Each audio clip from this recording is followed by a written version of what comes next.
Bunda, kembali berjumpa dengan saya, Krismi Diah Ambarwati dalam acara Mini Parenting. Pada kesempatan kali ini, saya akan menyampaikan tips pendek bagaimana mendampingi anak-anak yang telah Tuhan anugerahkan dalam kehidupan pernikahan. Ayah Bunda, komunikasi sejatinya adalah percakapan yang bertujuan antara dua orang atau lebih, dalam hal ini antara orang tua dan anak, saling berbicara satu sama lain untuk memperoleh pengertian tentang informasi atau pesan yang disampaikan. Komunikasi antara orang tua dan anak seharusnya bersifat interaktif, yang berarti orang tua dan anak berperan aktif dalam percakapan. Orang tua berperan sebagai pembicara dan juga sebagai pendengar, demikian pula anak dapat berperan sebagai pendengar sekaligus pembicara. Jika yang terjadi adalah orang tua hanya berperan sebagai pembicara tanpa memberikan kesempatan untuk mendengarkan anak, maka komunikasi hanya bersifat searah. Komunikasi yang searah antara orang tua dan anak dapat menyebabkan proses komunikasi menjadi tidak efektif. Ayah Bunda, komunikasi antara orang tua dan anak dapat berfungsi sebagai yang pertama, sarana pembelajaran. Melalui komunikasi, orang tua dan anak dapat saling berbagi informasi dan pengetahuan. Orang tua memberikan pengetahuan-pengetahuan baru kepada anak sehingga wawasan anak dapat berkembang. Di sisi lain, anak juga dapat memberikan informasi baru pada orang tua, yang tentunya informasi tersebut disesuaikan dengan usia anak. Contohnya, jenis mainan atau game terbaru, tokoh-tokoh kartun atau superhero, film anak-anak terbaru, dan lainnya. Informasi dari anak mungkin terkesan kekanak-kanakan bagi orang tua. Namun, bila orang tua dapat dan mau menerima informasi tersebut, maka gap atau jarak antara orang tua anak menjadi lebih sempit. Yang kedua, sebagai sarana bermain. Dalam hal ini, percakapan orang tua anak yang berisi tentang humor akan membuat orang tua maupun anak saling tertawa dan terhibur. Hal ini berarti melalui komunikasi dapat digunakan sebagai sarana bermain. Dapat juga misalnya orang tua menemani anak yang sedang bermain sambil ngobrol tentang permainan tersebut. Yang ketiga, memperkuat atau memperbaiki relasi.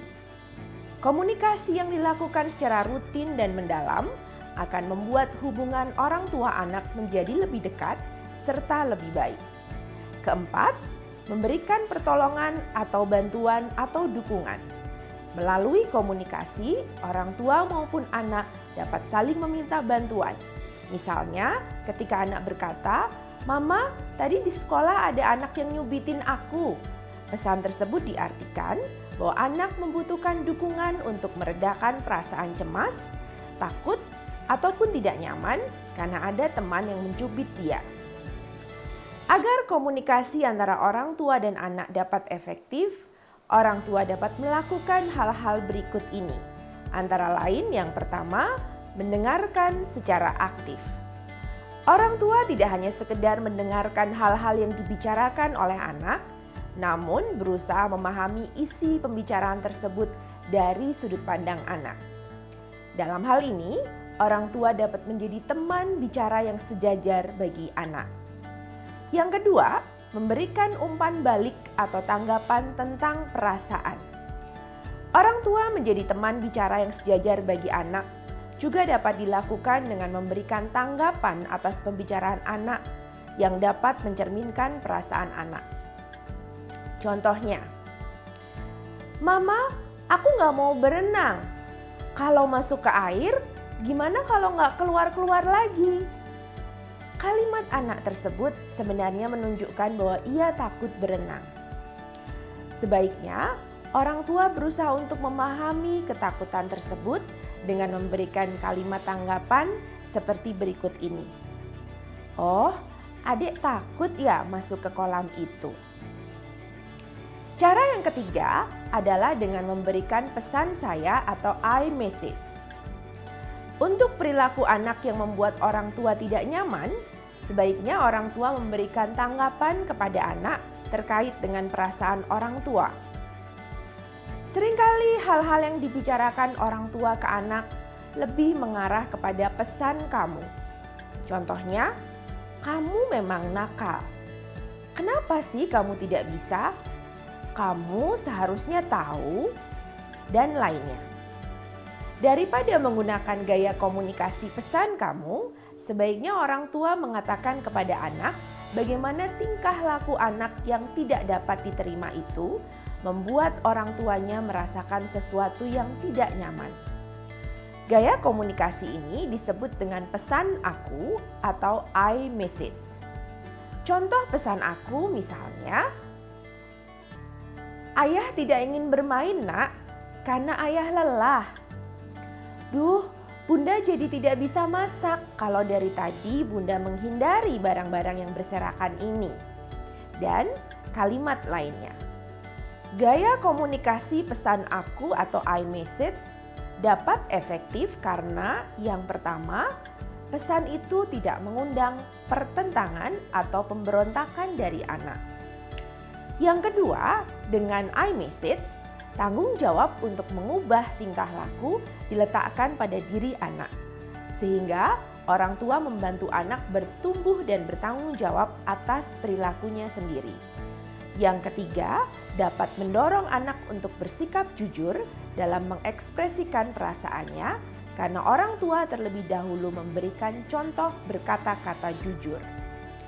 Selain hal-hal tadi, komunikasi berjalan efektif apabila orang tua menyesuaikan pola komunikasi dengan usia anak maupun karakteristik pribadi anak. Orang tua dapat memberikan penekanan pada perilaku anak, contohnya merapikan mainan, mandi, menggosok gigi, bermain sepeda, dan lainnya, dan bukan memberikan label atau julukan tertentu pada anak. Contohnya, "Kamu malas sekali ya kalau diminta merapikan mainan."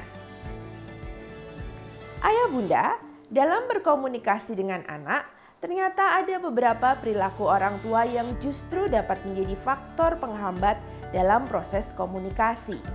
Faktor tersebut antara lain komunikasi yang syarat dengan perintah, marah-marah, mengancam, mengkritik, menyalahkan, mengejek, menertawakan, mempermalukan, dari awal sudah memberikan penilaian buruk atau baik, belum apa-apa sudah membuat penilaian.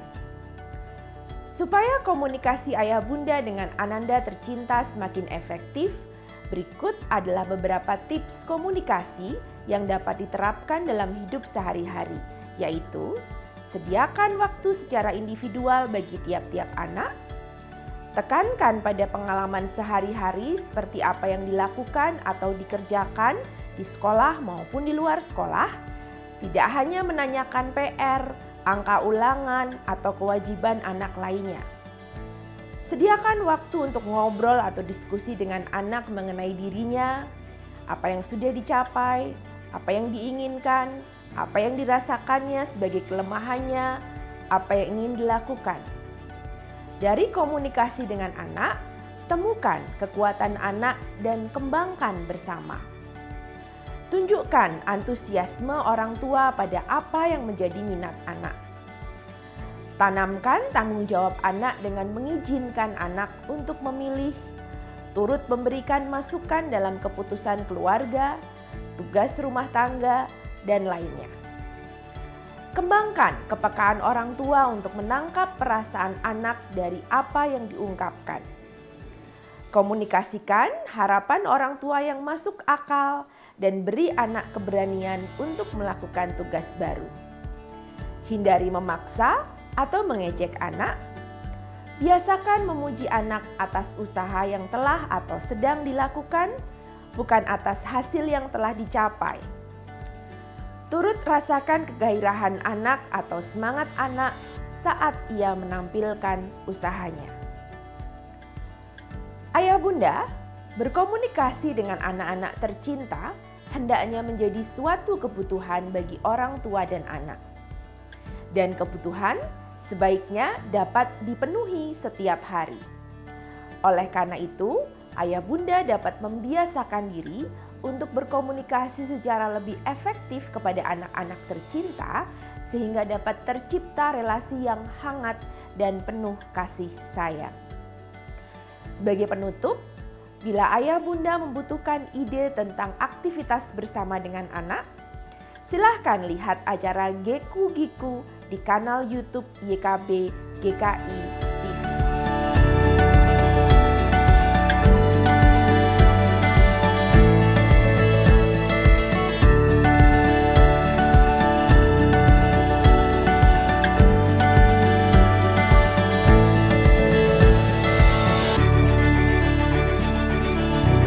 Sahabat, mari dukung pelayanan dan pekabaran Injil melalui YKB dengan membagikan link acara ini kepada sebanyak mungkin orang. Dukungan juga dapat saudara lakukan dengan mentransfer dukungan finansial ke rekening BCA ke nomor 450 305 2990 450 305 2990 atas nama Yayasan Komunikasi Bersama.